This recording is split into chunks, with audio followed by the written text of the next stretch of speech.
Hello everyone, কেমন আছো তোমরা সবাই? আশা করছি আমার সকল ফ্রেন্ডস যেখানে আছো খুব ভালো আছো। আমিও খুব ভালো আছি। আমি আমার সকল ফ্রেন্ডসদেরকে আমার চ্যানেলে স্বাগত জানাই। আর যারা আমার নতুন সাবস্ক্রাইবার আছো তাদের অনেক থ্যাংক ইউ জানাই আমার চ্যানেলটাকে সাবস্ক্রাইব করে আমার পাশে থাকার জন্য আর আমার ফ্রেন্ড হওয়ার জন্য। আর যারা আমার নতুন ভিউয়ার্স আছো, মানে যারা আমার ব্লগ দেখছো অথচ আমার চ্যানেলটাকে এখনও সাবস্ক্রাইব করোনি, তাদের আমি বলবো প্লিজ আমার চ্যানেলটাকে তাড়াতাড়ি সাবস্ক্রাইব করে আমার ফ্রেন্ড হয়ে যাও প্লিজ। তো আমি তোমাদের ফ্রেন্ড সোনালি, তোমাদের সকলকে আমাদের এই ছোট্ট ফ্যামিলিতে ওয়ার্ম ওয়েলকাম জানিয়ে ব্লগটাকে এখান থেকেই স্টার্ট করছি। তো আজকে রান্না হচ্ছে ডাল আর মোরলা মাছ চচ্চড়ি আর কাতলা মাছ আলু দিয়ে ঝোল, ঠিক আছে। আর এরপর দেখো পিসির ঘরে চলে এসেছি, আজকে পিসির ঘর ভাঙা হচ্ছে, দেখাবো বলে। সুন্দর হয়ে গেছে তো। ইশিকানে তো আগেই দরজা ছিল। হ্যাঁ ভালো করেছো, হ্যাঁ ভালো করেছো, তাহলে একটু স্পেস বাড়বে। ভালো হয়েছে।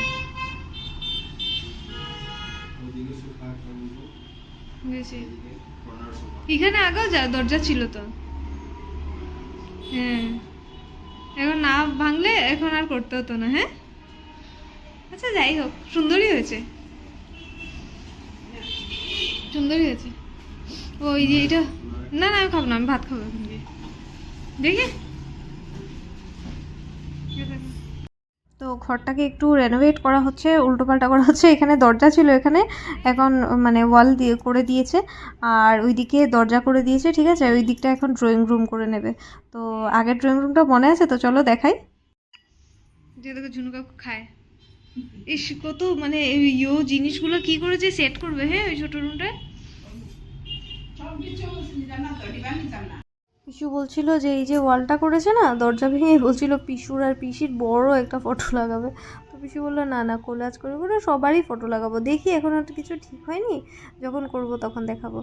তো এরপর আমি একটু গেটের সামনে এসে দাঁড়িয়েছিলাম। মাঝে মাঝে একটু গেটের সামনে এসে দাঁড়াতেও ভালো লাগে, গাড়ি ঘোড়া দেখতে। আর রোজই বেরোই, তবে এরকম মানে দাঁড়াতে আমার খুব ভালো লাগে। আবার বেশি গেটের সামনে এসে দাঁড়াতেও ভালো লাগে না, আমি খুব মুডি। আমার কখনো এটা ভালো লাগে, কখনো আবার এটা ভালো লাগে না, এরকম হয়। কখনো ওটা ভালো লাগে, আবার ওটা কখনো ভালো লাগে না, ঠিক আছে। তো আমি মানে এসে একটু দাঁড়ালাম আজকে অনেক দিন পর, তো ভাবলাম তোমাদের সাথে একটু মানে তোমাদেরকে দেখাই একটু শ্যুট করে। আর খুব সুন্দর লাগছে দেখো হাতটা, ফানি লাগছে অ্যাকচুয়ালি। আর মানে কি জানো, এটা আমাকে রাহুলের ভাগ্নি এরকম লাগিয়ে দিয়েছে, ছোটোটা। ও ছোট মুনমুন, ও কি আর পারে, তাও তো লাগিয়ে দিয়েছে। তো কিউট লাগছিল না? লাগিয়েছে যে ও 5টা আঙুলে, এটাই অনেক বড় কথা। তো দেখো খুব সুন্দর লাগছে, আকাশটা দেখতে এত সুন্দর লাগছে, মানে কি বলবো, এত তারের মধ্যে যদিও ভালো লাগছিল না। তো ভাবছিলাম তোমাদেরকে ওপরে নিয়ে গিয়ে একটু দেখাবো। আমার মাঝে মাঝে এরকম একটু যখন এক্সস্ট লাগে, এরকম এসে গেটের সামনে দাঁড়াতে ভালো লাগে। আর ভাইয়ের সাথে যখন রাত্রেবেলা হাঁটতাম তখন বেশি ভালো লাগতো। এখন তো ভাই নেই, তো ছাদের উপরে হাঁটি 2 ঘন্টা 3 ঘন্টা, হাঁটি 1 ঘন্টা, কখনো আমার মুডের উপরে ডিপেন্ড করে। তো যতক্ষণ আমার ভালো লাগে, ইচ্ছে করে যে না একটু ফ্রেশ ফিল করি, তো আমি ততক্ষণই ওপরে থাকি। আমার ঘর থেকে কেউ কিছু বলে না, আমি তো 2-3টের সময়ও যাই গিয়ে। তবে তখন পিসিরা বা মা তখন বকাঝকা করে যে এত রাত্রেবেলা ছাদে একা একা থাকাটা ঠিক না, তার মধ্যে আমি চুল খুলে ভূতনির মতো ঘুরতে থাকি। তো আমি ওদেরকে বলে দিয়েছি কিসের ভয়, ওরাই আমাকে ভয় পায়, ওরা আসেই না আমার কাছে, ঠিক আছে। ভয় পেয়ে ওরা কোন দিকে লুকিয়ে থাকে, হয়তো আমি না থাকলে ওরা ছাদে ঘুরতে থাকে, আমি ছাদে আসলে ওরা আসে না। তো ওরা তো আমাকে খুব মানে বকাঝকা করে, আর খুব মানে বকে যে রাত্রেবেলা চুল ছেড়ে এরকম ওপরে থাকবে না। বাট আমি কারো কথা শুনি না, আমার যা ইচ্ছে আমি তাই করি, ঠিক আছে। আর এই দেখো এই মেঘটা এত সুন্দর লাগছে না, আর আমার ইমাজিনেশন দেখো, আমার মনে হচ্ছে যেন সমুদ্রের একটা ঢেউ, ঠিক আছে, এরকম ফিল আসছে। আর যখন না এরকম মানে মেঘগুলো সুন্দর সুন্দর শেপ নিয়ে নেয়, আমার এত ভালো লাগে এগুলো বসে বসে ইমাজিন করতে। এত সুন্দর লাগছিল কি বলবো, ক্যামেরা জাস্টিস করতে পারছে না, মানে খালি চোখে কি সুন্দর লাগছিল দেখতে জানো।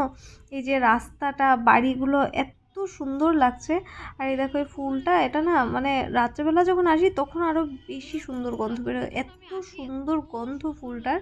এটা মনে হয় জেসমিন, ঠিক আছে, মেবি, আমি ঠিক ঠিক শিওর না, বাট মনে হয় জেসমিন। আর অনেক ফুল ধরেছে, একটা গাঁদা ফুলের মালা নিয়ে এসেছি, তাই আর ঘরে মানে ছাদ থেকে আর ফুল পাচ্ছি না বলে বেশ ফুল ধরে আছে, নাহলে তো ফাঁকা ফাঁকা লাগে। আর এই ফুলটা খুব সুন্দর, ভাবছি রুবির বিয়েতে একদিন মাথায় লাগাবো, হলুদ আর লাল শাড়ি পরে। আর এই ফুলটাও খুব ভালো লাগে আমার, আমি বলেছিলাম না একদিন জিজাজির থেকে নিয়ে এসেছি এই ডালটা চুরি করে, মানে আমি চুরি করিনি, জিজাজি আমাকে ওর রিলেটিভের বাড়ি থেকে ভেঙে দিয়েছিল। তো আমি তো একটু এনজয় করছি। তো ভাবছি আজকের ব্লগটা এখানেই শেষ করে দিই। আজকের ব্লগটা যদি তোমাদের ভালো লেগে থাকে তাহলে অবশ্যই লাইক করো, কমেন্ট করো, চাইলে ফ্রেন্ডস আর ফ্যামিলি মেম্বার্সের সাথে ব্লগটাকে শেয়ার করতে পারো। তো আজকের জন্য ব্লগটাকে এতটাই রাখলাম। টাটা, খুব ভালো থেকো।